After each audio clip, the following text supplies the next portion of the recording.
We just bought a laundromat and we're gonna tell you how, and we're gonna take you on our entire journey of owning this laundromat and fixing it up. This is the first time we've been in the laundromat since we purchased it. We're just kind of getting settled in. What's on the to-do list today? We are taking photos for the Facebook page, Google page, all the pages. So we are standing on a little less than an acre, and over here to the right of the laundromat, we actually have a bunch of space for parking. So we're planning to install some RV hookups and a couple spaces for people to park overnight and provide that amenity. And we're also going to, I think, eventually install some outdoor, like coin-operated showers, so that'll be cool. But without further ado, let's go see the inside of the laundromat. So it was previously called 419 Maine Laundry, but we are going to rebrand, new logo, new name, and we're gonna change it to the Bingham Laundry Lounge because we wanna make the space and the essence feel of like a lounge where you can not only come and do your laundry, but you can chill, you can relax, you can grab a bite to eat from the place next door, bring your laptop, get some work done, and just feel like it's a comfortable space to hang out. So that's where we got the idea of the lounge from. And we are open daily from 7 a.m. to 7 p.m. We gotta clean off all the cobwebs and stuff. Come on in, this is day one of us coming into our laundromat. We just bought it last week, and the first things first is this door has been broken, and a lot of people have actually been complaining about it. This is the laundromat. It's so cute. I love the wood walls, and it's a good size. It's not too big, not too small. Okay, this will be a really interesting project. This is just basically a whole nother side room, which you can do anything with it, but I think the best option would be Airbnb. So we are going to completely remodel this space. There's mold and gross stuff in the ceiling, so we're gonna completely redo the ceiling. Needs a new roof because it's been leaking, and yeah, there's lots of stuff to clean up. This side has not had a lot of love, as you can see. All right, so we just got the change machine back up and running. It was empty. The last owner let it run dry, so it hasn't been working. So we just dumped a bunch of quarters in the hopper, and the change machine is now in business. We're actually getting another change machine, but this one will do for now.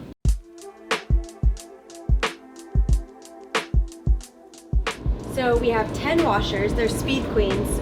We have 20 pounders, 40 pounders, and 60 pounders right here.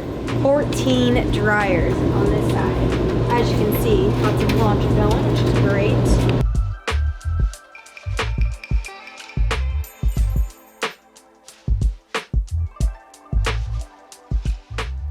And we just had a whole new security camera system installed. So check it out, so cool. Got like 9 cameras positioned everywhere, every single angle. And this is super exciting. We just came for day one to come check it out, kind of do a few things, change the coin machine and everything. But we are coming back tomorrow morning and we're getting this place up and running. So stay tuned with us and we will take you along through our entire laundromat ownership journey. This is my twin, Jordan. We met at the golf course last year. She quickly became my client, and then my friend, and then our realtor, and everything else. And now our business partner. And now our business partners. So the way that we decided that we were going to purchase the laundromat, Harry and Alyssa approached me about how great laundromats are and how much revenue that you can make from one. So they approached me with the idea of them being sweat equity, and I would be the original investor. So what I did was I got the deal under contract. We went through the entire process, and we got a commercial loan, and I did the down payment. We also got a plus improvements part of our loan so that we can do an Airbnb in addition to the laundromat here. So Harry and Alyssa will be doing all of the work. So coming here, checking in with clients, and counting quarters, and dealing with the vending machines and all of that. And then I am just kind of here for moral support and paperwork and all the connections that I can offer to them. And hopefully we'll be able to buy more, where we're more of a equal partnership and they can be an investor as well someday. Also, fun fact, Jordan owns Summit Real Estate, which if you're looking for any type of property in Maine, commercial, residential, or you're looking to sell your house, definitely hit up Summit Real Estate.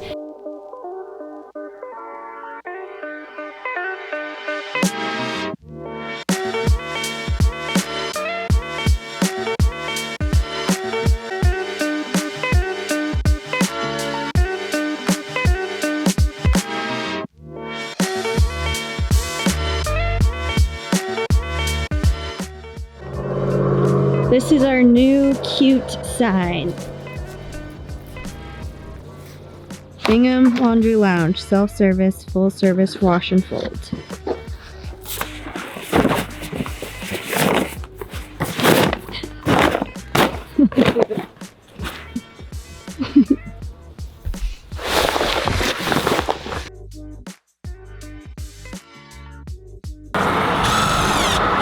This is the old sign. That's funny.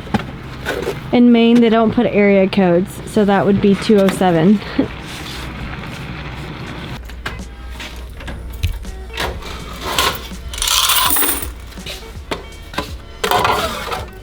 What are you doing? I am emptying quarters for the second time since we've owned it. All right. So this is after about, what, 3 days? 3 days in just one dryer. So, Yep. nice.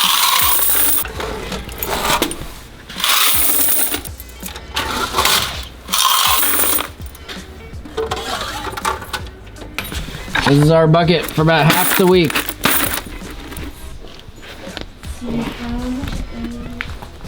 All right.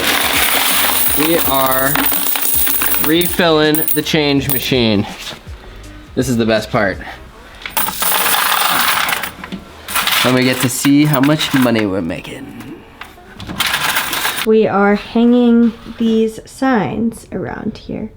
I made this cute little sign that says follow us on Instagram and Facebook, Bingham Laundry Lounge.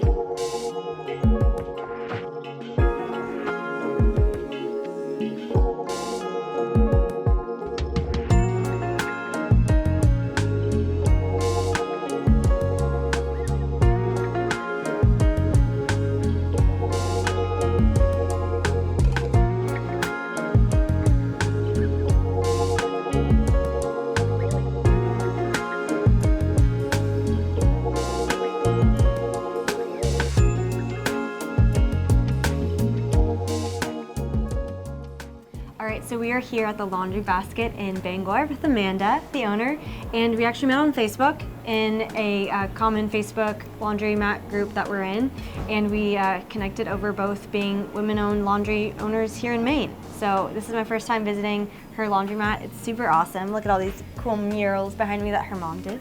So Amanda has been a huge help in our journey with owning our first laundromat that we're about 2 weeks in, and she's owned this for what, a year and a half? A year and a half. Yep, Yeah. she's been super helpful. Obviously an expert now. Yep, she's an expert. So if you have any questions, message her. So what advice do I have for new laundromat owners out there? Just try it. Don't be afraid to try things, and don't be afraid to mess up and make mistakes. And it's just laundry. Like, no one's dying. It's just laundry. Really, the worst thing that happens, like, okay, a flood happens. Okay, and then you fix the machine. Like, to try things, and when they don't work, try something else. And when they don't work, try something else. Like, one thing I learned today that I think is really important is to have backup parts of all the machines, like on hand, ready to go. That's one thing that we don't have, so I want to go home tonight and like order a bunch of parts just to have them in stock. So yeah, that was huge. So I'm super old, but I thought I just started a pickup and delivery business this summer, and I thought, you know what, I'm going to kind of lean into my persona of being the cleanest messy lady, because I'm a mess, but I own a clean business. So I started TikTok from behind the wheel while I was driving my laundry pickup and delivery van, and the news picked up the story. Went a little viral for these parts, I guess, and the news picked up the story, and yeah, I became a local celebrity for about 15 minutes here in Bangor. Don't be afraid to reach out. Like, the laundry, an entrepreneur life can be really, really exciting, and also can be isolating. So create your network, reach out to people. Don't be afraid to just say, hey, what do you know? What can I teach you and learn from one another? Like, you are 2 weeks in the business. I'm a year and a half in the business. Like, I've already learned so much from you guys about marketing. So don't be afraid of things. Don't be afraid to reach out. Don't be afraid to try and fix a machine. Don't be afraid. That's great advice. Yeah. I'm so glad that we met on Facebook. Me too. And rising tides raise all ships. Yes. So collaboration is where it's at. Yeah. Go. Go women owned businesses. Yeah. Babe's cleaning the gaskets for the first time. Clean up the dust of the lint. We have to clean underside of these gaskets. Can't wait till we have furniture. This is the before of the laundry lounge, and it's gonna look way groovier after we're done with it. What are you doing down here, babe? Cleaning the gaskets. Wait, let me So see that. gross. It's like Ew. there's like a hair. Ew. And how did you find out that you had to do this? We went to this girl Amanda's laundromat yesterday in Bangor, which is about an hour away, and we met on Facebook. And anyway, she was just like, "Come by my laundromat," and so we stopped by, and she was just showing us like things that we need to clean that are important. And she was like, "Oh yeah, you need to clean the gaskets," and we were like, "What? We had never heard of that before." I'm so glad we did, because these are like, I mean, I've gone through so many paper towels. It's That's disgusting. gross. So it's just like around It's like inside the rubber. the edges of the rubber.